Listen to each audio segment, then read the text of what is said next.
Madam, निखिलने जे काही केलं ते तुमच्याच सांगण्यावरून केलं ना. बास की. किती वेळा तेच तेच उगाळून चंदन करायलीस?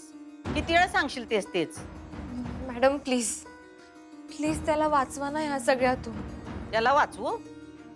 त्यानं आमच्याच गळ्याला फास लावला असता. आम्ही त्याला फक्त गोडाऊनला आग लावायला सांगितली होती, माणसं जाळायला सांगितली नव्हती. 25-25 वर्ष ही माणसं आमच्याकडे काम करतात, ते काय उगाच? त्यांना आम्ही जपतो म्हणून आग लागल्यानंतर बी आजही ते आमच्या बरोबर आहेत. आणि हा त्यांनाच जाळायला निघाला होता. मॅडम, त्याच्याकडून झाली चूक, मान्य आहे, पण चूक झाली ना मग आता शिक्षा भोगायची त्याची. अहो मॅडम, पण तुमच्याच सांगण्यावरून केलं ना त्यांनी सगळं. हे बघ, परत जर का हा शब्द तुझ्या तोंडातून बाहेर आला तर आमच्यासारखं वाईट दुसरं कोणी नसेल. पण मॅडम, सत्य हे आग लाव तुझ्या सत्याला. आम्ही म्हणतोय की आम्ही सांगितलंच नाही त्याला आग लावायला. हा, कसं कसं सिद्ध करशील? काय पुरावा आहे तुझ्याकडं? आणि कोण विश्वास ठेवणार ग तुझ्या आणि त्याच्या शब्दावर? आणि आमच्यावर पुराव्याशिवाय जे कोणी आरोप करतात का नाही, त्यांचं काय होतं हे तुझ्या बहिणीच्या उदाहरणावरनं लक्षात आलंच असेल तुझ्या. मॅडम, आपला कॉन्ट्रॅक्ट आहे, म्हणजे आम्ही मदत करतो तुम्हाला. ओ हिराबाई, तुमच्या बोलात बोल आहे का? हा, तुम्ही जी मदत केली म्हणताय ना, ती मदत नव्हती, तो सौदा होता, सौदा. जरा फरक समजून घ्या. म्हणजे म्हणजे असं ज्याच्यात समोरच्याकडून कसली भी अपेक्षा नसत्या त्याला मदत म्हणतात. पण आपला हाय तो सौदा, कळलं? तुम्ही आमच्यासाठी जे काय करताय त्याचा मोबदला आम्ही दिलाय आणि देत आलोय. त्यामुळं मदतीचा पावशेर आमच्यावर ठेवायचा नाही. आग लागली त्यात आमचे कामगार भाजले, त्यात आमच्या अधिपतींना दोषी धरलं असतं पोलिसांनी, आणि वरतून त्या कामगारांच्या बायकांना भडकिवलं. आमच्या अधिपतींच्या तोंडाला काळं फासायला निघाल्या होत्या. ह्यो उद्योग कशाला करायचा हे सगळं आम्ही करायला सांगितलं होतं. बिंडोक माणूस आहे त्यो, स्वतःच्या हातानं पायावर कुऱ्हाड मारून घेतली त्यानं. आणि तुम्ही काय त्यांची वकिली करायला आलात का इकडं? हा, एक सांगतोय, तुम्ही जे काय केलंय का नाही ते पैशासाठी केलंय. आणि स्वतःच्या बहिणीला पैशासाठी ऐकणारी तू काय आमच्याशी बोलायला येतेस? चल निघ.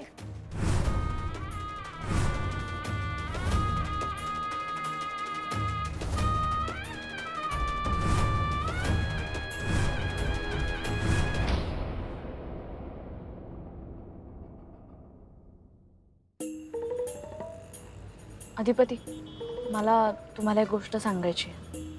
घरला जाईपर्यंत संपल ना वर. तुम्ही चेष्टा करू नका, सिरियस गोष्ट आहे. बरोबर, ठीक आहे. सिरियस आहे का? आता एकदम सिरियस. त्या बायका मला भेटल्या होत्या ना कामगारांच्या, तेव्हा त्यांनी मला सांगितलं की चंचीनं त्यांना भडकावलं होतं तुमच्या विरुद्ध. काय सांगायला? चंची?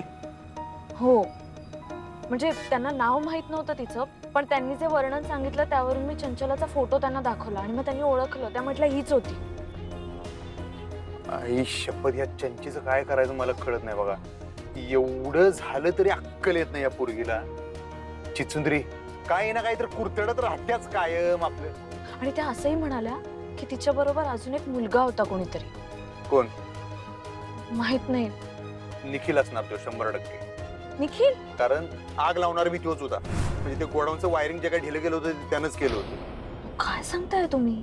निखिलनं वायरिंग लूज केलं? हो,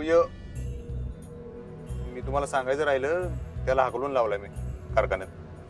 अरे बापरे, पण असं का केलं त्यांनी? का केलं, कशासाठी केलं काय माहिती. आता त्यासाठी असणार हो, तो राग काढत असणार. मागे त्याला नाही का मी कामावरून काढून टाकलं होतं, त्याचा राग असणार त्याच्या मनात. तुम्ही हे सगळं मॅडमना सांगितलं? त्यांना सुद्धा या गोष्टी कळायला पाहिजे. आई साहेबांनी कळायचं राहते वे. असल्या सगळ्या गोष्टी त्यांना कवाच्या काय कळलेल्या असतील.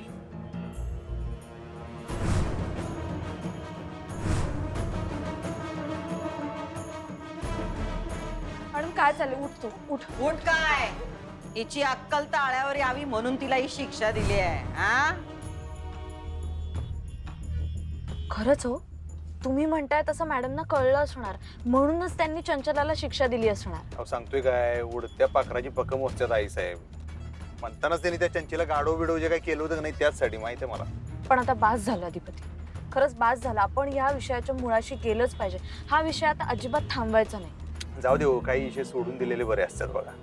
त्यात धरून काय त्याचा फायदा आणि तोटा. उगाच कुठे इशे हाड करून घेता होय की नाही. मी बी सोडले, तुम्ही बी सोडा.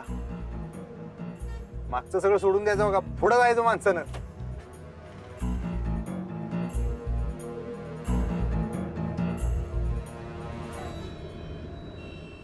काय केलंस? हा सांग ना.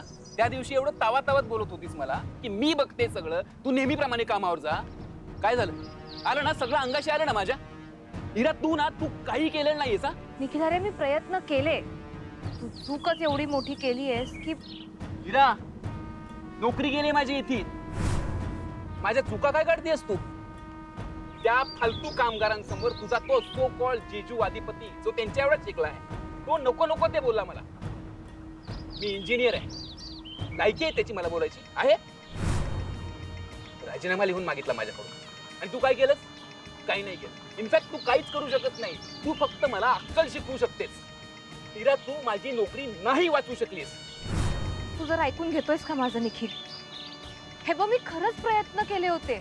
मी भुवनेश्वरी मॅडमना जाऊन भेटले, बोलले. काय रिझल्ट आला त्याचा? सांग ना, काय रिझल्ट आला? राजीनामा घेतलाच ना त्यांनी माझ्याकडून. हिरा, मला ना तुझ्याकडून इतक्या अपेक्षा होत्या ना. त्या दिवशी एवढं तावातावात बोलत होतीस की मी सगळं निस्तरीन. काय केलंस? काही नाही केलंस. मी कसं सांगू आता घरी? काय सांगू माझी नोकरी कशी गेलीये? हे सगळं ना हिरा फक्त तुझ्यामुळे झालंय. निखिल, हे बघ, ऐक, तू जाऊ नकोस. मी काय सांगते ते ऐक ना. नाही हिरा, तुझं सगळं बरोबर आहे. माझं चुकलं. मी तुझ्यावरती विश्वास ठेवला. तू काही करू शकलेलं नाहीयेस माझ्याशी. निखिल, अरे मला काही बोलायचं नाहीये. अरे मी प्रयत्न करते, तू ऐकून घे माझं. निखिल,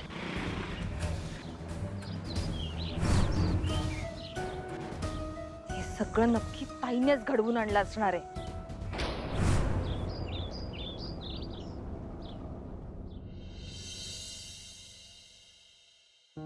आणि तुला सांगते, कधी कधी ना मला असं वाटतं की भुवनेश्वरी मॅडम म्हणतात ते बरोबर आहे. शिक्षणाचा आणि अकलेचा काहीही संबंध नसतो. म्हणजे आता अधिपतींचंच बघ ना.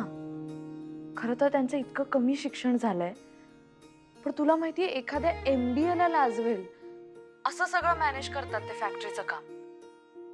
आणि गंमत नाहीये ग, 20-25 वर्षांपासून असलेले कामगार त्यांनी अजूनही सांभाळून ठेवलेत. आणि किती मल्टीटास्किंग करत असतात ते. खरंच मला कमाल वाटते त्यांची. आणि ना सगळं इतकं व्यवस्थित सांभाळतात ना ते, खूप व्यवस्थित सांभाळतात.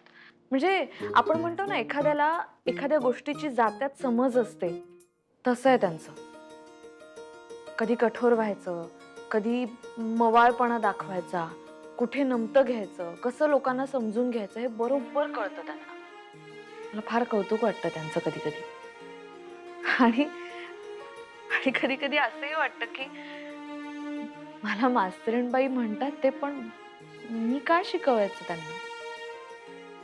बर, एनिवे, तू फोन केला होतास आणि मीच बोलत बसले. काय झालं? नाही अगं, मी ते तुला हे सांगणार होते की माझ्याच मागे लागली ही नुसती. चूक नसताना मला भोगावं लागते सगळं. हो, अक्षरा, एक 2 मिनिटात मी तुला फोन लावू का बाळा? हा, मी लावते. हा, मी करते, 2 मिनिटात करते.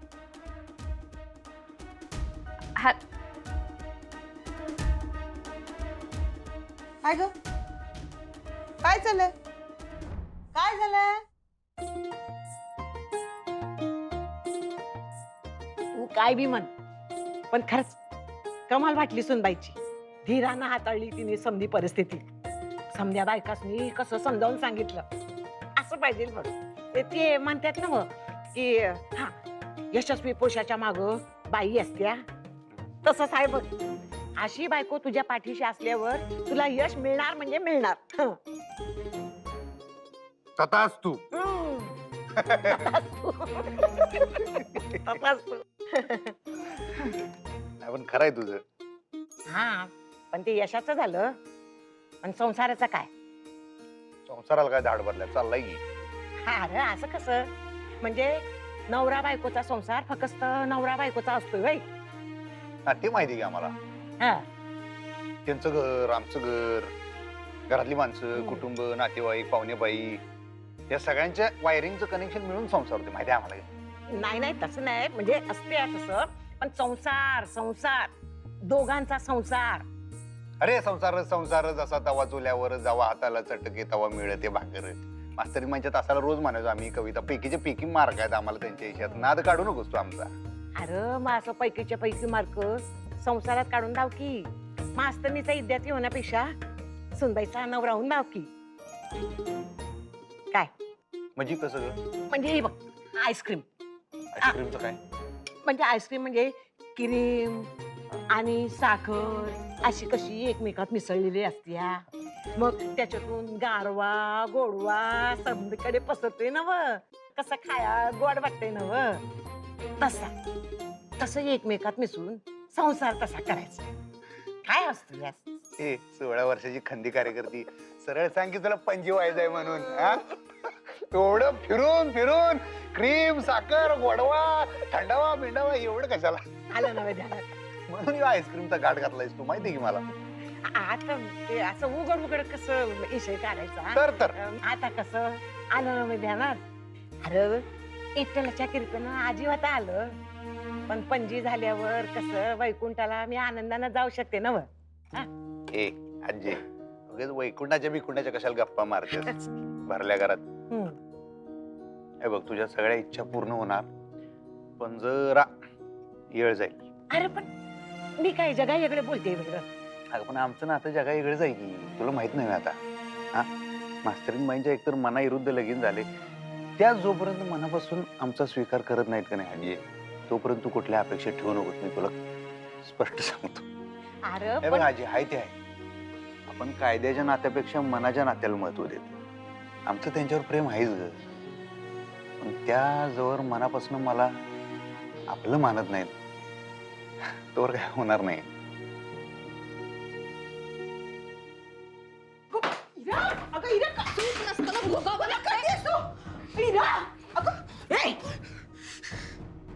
काय दळपट करतेस घरात?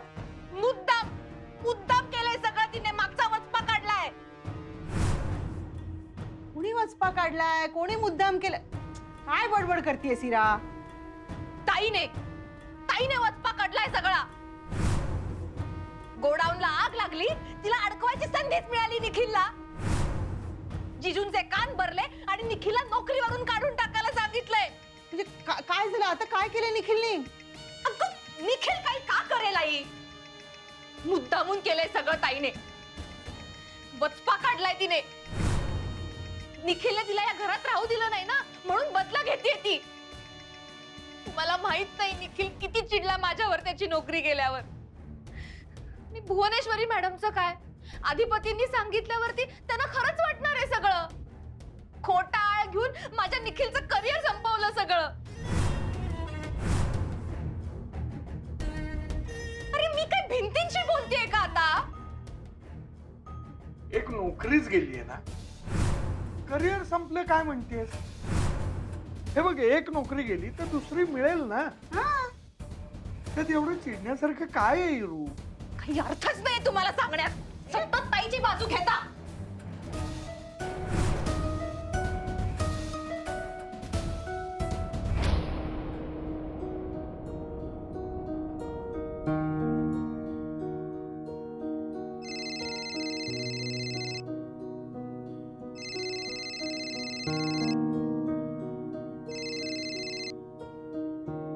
हॅलो आई, हा अक्षरा. काय झालं ग? मगाशी अचानक फोन ठेवून दिलास? अगं नाही, ती इरा आली होती ग आणि पुन्हा आदळापट करत होती नुसती. का? आता काय झालं? तेच, अगं निखिलला नोकरीवरनं काढून टाकलं ना, म्हणून वैतागली होती. अगं पण तिला माहितीये ना, चूक त्याचीच होती. जीव गेला असता बिचाऱ्या कामगारांचा. आणि तिला म्हणून नशीब समज आत्ता फक्त नोकरीवरून काढून टाकले त्याला. खरं तर पोलिसात द्यायला हवं होतं. अगं पण तिला ती चांगली बाजू कुठे कळणार आहे अक्षरा. जाऊ दे. नाही पण बरं झालं तुम्ही त्याला नोकरीवरनं काढून टाकलं ते. अगं आता निदान प्रयत्न करून स्वतःहून तरी नोकरी मिळवेल ना. काय ना, लोकांना आयतं मिळालं की त्याची किंमत नसते अगं. खरंय तुझं. आणि असं का केलं त्यांनी, कशासाठी केलं कोणाच ठाऊक. पण खरंच फारच मूर्खपणा केला त्याने. बरं जाऊ दे अक्षरा, तू नको टेन्शन घेऊस हा ह्या सगळ्याचं. नाही नाही, चल मी नंतर करते तुला फोन. हां, गुड नाईट. गुड नाईट बेटा.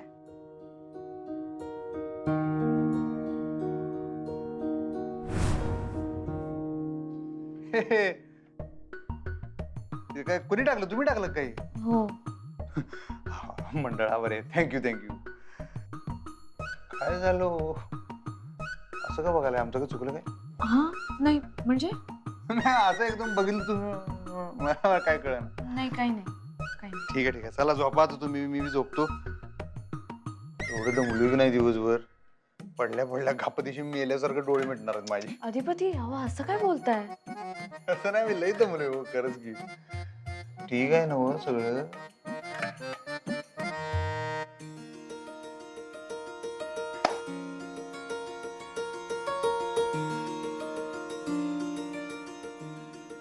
नाही, मला मला बोलायचंय तुमच्याशी. हा बोला काय.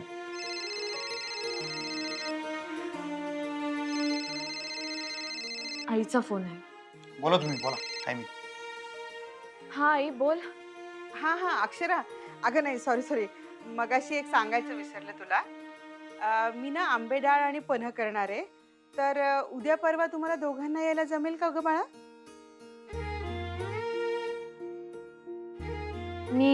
मी विचारते अधिपती.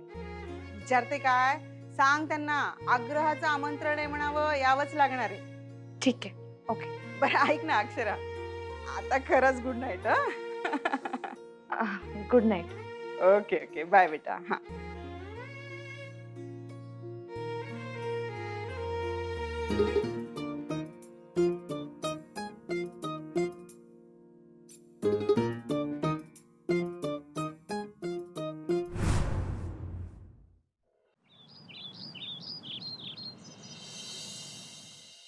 अक्षरा घरी आली आहे. अधिपतीचा संसार पुन्हा सुरू झालाय. या 2 गोष्टी तरी बऱ्या घडल्यात. तुझा आशीर्वाद राहू दे. बघत राहा सगळं, आणि सगळं नीट होऊ दे आता. बाबा, काय करताय? काही नाही ग, नेहमीचा संवाद. मन मोकळं करत असतो. जुनी सवय. माझी खात्री आहे त्या तुमचं नक्की ऐकत असणार. अक्षरा, ते कळलं काही? म्हणजे आग का लागली, कशामुळे लागली, काही समजलं? तेच सांगायला आले होते बाबा. कशी लागली, कुणामुळे लागली, सगळं कळलं. म्हणजे हा सगळा निखिलचा उद्योग होता. मी तुम्हाला म्हटलं होतं ना बाबा, यामध्ये तुमचा काहीही संबंध नाहीये. काय? निखिल म्हणजे तो तुझ्या बहिणीचा? पण आता अधिपतींनी त्याला अशी अद्दल घडवली आहे ना, चांगला धडा शिकवलाय त्याला. पुन्हा असलं काहीही करणार नाही तो.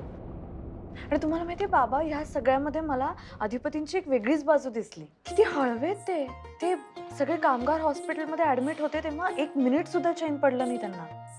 असं वाटत होतं की आपल्या घरातलं कोणीतरी ऍडमिट झालं हॉस्पिटलमध्ये. स्वभावानं चांगला आहे ग तो. आणि त्याच्या आईचे गुण आलेत त्यात, खऱ्या आईचे.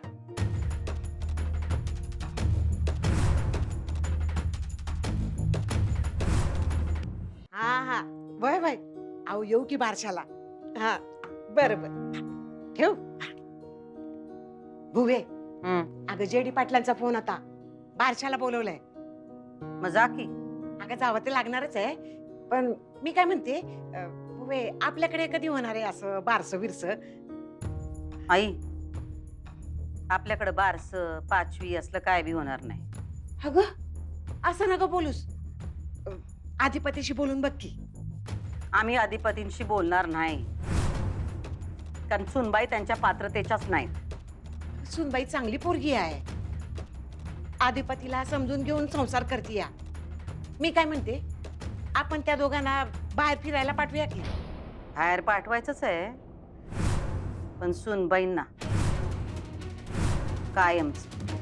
अगं असं का बोलतीयस? घरची लक्ष्मी आहे ती. घरची लक्ष्मी आणि घरचे मालक दोघही आमच्या डोळ्यात सलतायत. त्यांना नमवल्या बिगर आणि यांना घराबाहेर काढल्या बिगर आम्ही काही शांत बसणार नाही.